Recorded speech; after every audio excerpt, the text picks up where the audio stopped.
우리 인플레이션에 대한 위험성에 대해서 이야기를 합니다. 그러니까 이런 불확실성에 대한 이야기도 한번 보도록 하겠습니다. 자, 인플레이션에 대한 리스크는요, refers to 무엇과 관련되어 있다. 뭐 예를 들면 is related to 뭐 이런 느낌이에요. 그렇죠? 연관되어 있다죠. uncertainty 뭐와 연결되어 있대요? 불확실성과 연결이 되어 있대요. 뭐와? regarding the future real value.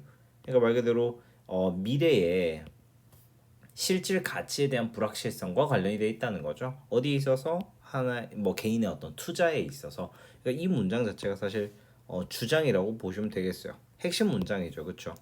자, 예를 들어서 자, for instance 예를 한번 들어볼게요. 자, that 당신이 만약에 100달러를 이제 계좌에다 넣어놔요. 근데 뭐가 없습니까? 뭐 no fees니까 뭐 수수료가 없어요. and 그다음에 accrues 축적하는데 no interest니까 이자도 없어. 그죠? 그러니까 수수료도 이자도 없는 그럼 그냥 100달러를 그냥 은행 계좌에 있다고 가정을 해볼게요. 자, 만약에 if left untouched 중요하죠. 그러니까 if 뒤에는 100달러가 is 어떻게 남겨진대 이렇게 지금 생략이 된 거죠. 그다음에 leave라는 동사 자체가 목적어 목적격 보호를 취하기 때문에 여기는 지금 목적격 보호의 형용사 분사입니다. 그러니까 손대지 않은 상태로 내버려 둔다면 항상 100달러가 있을 거예요. 그렇죠? 그 계좌에 이렇게 얘기를 하고 있습니다. 이거는 뭐 사실 이프절이 여기서 닫히면 되겠네. 컴마가 안 보이긴 하는데. 자, 그다음에 만약에 당신이 그 돈을요 1년 동안 갖고 있을 건데, 자, during which가 완전절을 이끌고 올 겁니다. 그 기간에 인플레이션이 만약에 100%라고 하면은 당신은 여전히 100달러를 갖고 있죠. 이렇게. 그죠? 1년 동안 은행에 보관하고 인플레이션이 100%면 여전히 100달러만 갖고 있는 거죠. 자, only now 이제 if you take it out. 자, 네가 그걸 이제 꺼내. 그다음에 만약에 네가 그거를 이제 네 지갑에다가 넣는다고 하잖아. 그럼 you will only be able. 당신은 분명 어떻게 할 수 있을 거야? 구매하는데 have the goods.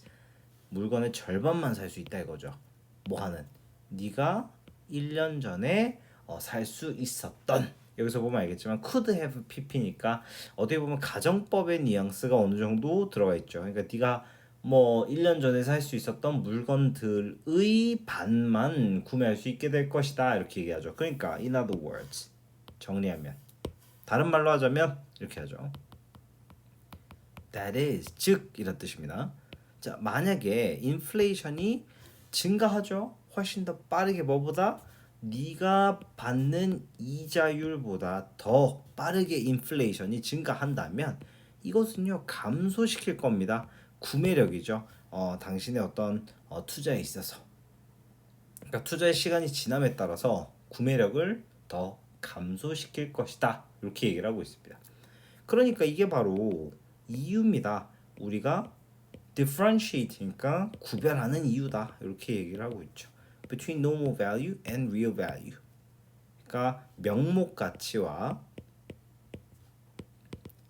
실질 가치를 구별하는 이유가 바로 여기 있다. 정도로 보시면 되겠습니다. 뭐 그렇게 사실 어렵게 가실 필요는 없고요.